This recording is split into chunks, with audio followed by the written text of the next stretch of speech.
If 46 is divided by a natural number the quotient is 6। मतलब अगर हम 46 को एक नेचुरल नंबर से डिवाइड करते हैं तो क्वोशिएंट के क्या आता है, quotient is 6 more than 5 times the divisor, ठीक है, and remainder is 1। Find the quotient and the divisor.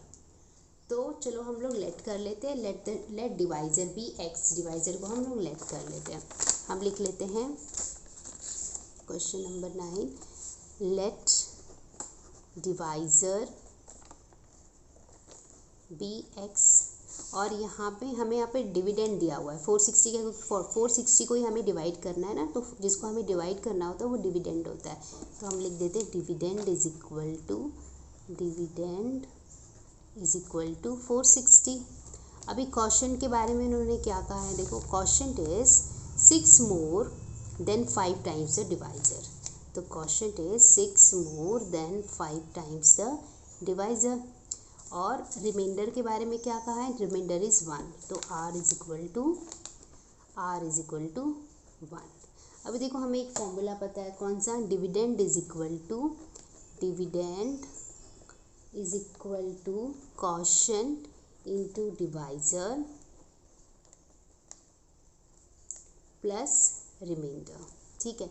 अभी देखो डिविडेंड हमारा क्या है, डिविडेंड हमारा है 460, तो यहाँ पे हम लोग 460 लिख देते हैं।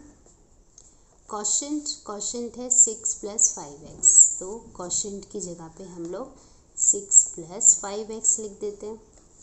डिवाइजर क्या है, डिवाइजर है x इज़ अ डिवाइजर, तो यहाँ पे मैं x लिख देती हूँ, और रिमाइंडर हमारा आया है 1, तो हम 1 लिख देते हैं यहाँ पे, ठीक है। रिमाइंडर की जगह पे मैंने 1 लिख दिया।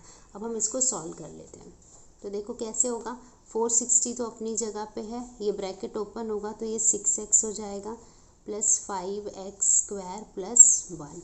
इस 1 को मैं उधर भेज देती हूँ तो ये सब्ट्रैक्ट हो जाएगा, मतलब 460 - 1 is equal to 6x plus 5x²।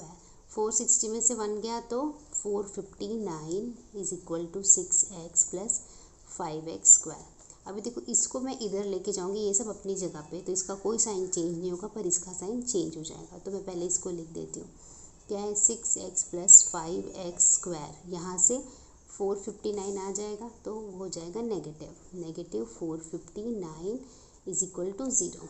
तो देखो इस क्वेश्चन में आगे हमारे पास क्या है, हमारे पास, इसको जरा मैं रीअरेंज कर देती हूँ पहले, 5x² प्लस 6x माइनस 459। हाँ, तो इस क्वेश्चन में देखो आगे हमारे पास x² वाला टर्म जो है उसमें 5 है, दैट मीन्स हम लोग पहले 459 का 5 से मल्टीप्लाई करेंगे।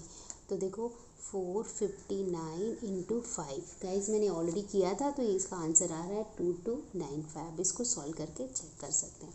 अब हम इसको ऐसे फैक्टराइज करेंगे ताकि एडिशन या सब्ट्रैक्शन से हमें 6 मिल जाए। तो चलो इसको हम लोग फैक्टराइज कर देते हैं। 5 4 जा 2 बचा, 5 5 जा 25, 5 9 जा, फिर हम लोग 3 से ले लेते हैं, 3 1 जा 3, 3 5 जा 3 3 जा, 3 5 जा 3 1 जा, 3 1 जा 3 7 जा, और 17 1 जा। तो देखो 17 3 जा कितना होता है 51, और यहाँ से 5 3 जा 15, 15 3 जा 45। तो ये दो नंबर, अगर 51 में से अगर मैंने 45 माइनस किया तो मुझे 6 आ जाएगा, तो इसलिए ये मैं यही नंबर लेने वाली हूँ। तो मैं इसको अभी लिख देती हूँ 5x² प्लस, आगे बड़ा नंबर पॉजिटिव चाहिए इसलिए मैं 51 लिख देती हूँ, 45x minus 459 is equal to 0। देखो हमें आंसर इनका 6x आना चाहिए और वो पॉजिटिव में आना चाहिए, इसलिए मैंने 45 और 51 में बड़ा नंबर कौन सा है 51, इसलिए मैं बड़े का साइन ही लगता है ना, इसलिए मैंने 51 को आगे लिख दिया है। अब दोनों में कॉमन क्या है, कुछ भी नहीं, बट x है कॉमन, तो हम x को ले लेते हैं बाहर। तो यहाँ पे क्या आएगा 5x प्लस 51, और यहाँ पे कॉमन क्या आ जाएगा, यहाँ पे कॉमन आएगा 9, तो 9 5 जा 45, और यहाँ पे क्या बचेगा, यहाँ पे बचेगा 51। तो देखो दोनों ब्रैकेट में सेम है, that means we are right. तो अब हम लोग इसको प्रोसीड कर लेते। एक में लिख देते 5x + 51 और दूसरे में लिखते x - 9। तो यहाँ पे हमें मिल जाता है x = -51/5 और यहाँ पे मिल जाता है x = 9। अब देखो हमें बोला था जो डिवाइज़र है वो नेचुरल नंबर है, तो -51/5 नेचुरल नंबर नहीं है, इसलिए रिजेक्ट हो जाएगा। तो x = 9 को लेके हम आगे जाएंगे। देयरफॉर हम यहाँ पे लिखेंगे देयरफॉर डिवाइज़र = 9। एंड हमें क्या पूछा था, और एक और क्वेश्चन था क्वोशंट भी बताना है, तो हम लिखेंगे क्वोशंट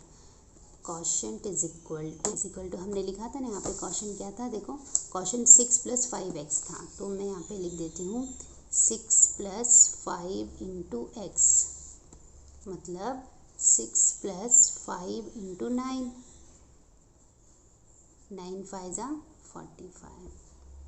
ये कितना आ जाएगा, 51 आ जाएगा।